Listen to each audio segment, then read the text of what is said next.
Hello guys, welcome back to the channel, welcome back to new Tesla Model Y, and in today's video I'm going to show you how to open the frunk and also close the frunk.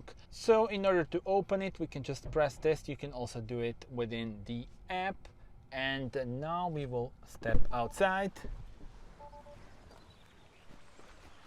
and we will open it. So very easy.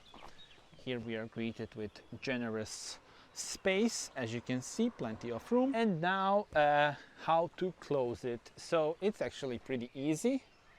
You do this, and now what you want to do is push it here in the middle, and that's it. So don't push it on the sides, just push it here in the middle, and that's it. You're all set. The frunk is closed and you are ready for drive. Thank you for watching this video. Do subscribe to the channel. Also watch my point of view drive with the new Tesla Model Y, also my full review. Tell me in the comments how do you like the car. I hope this helped you, and see you on the next one. Bye bye.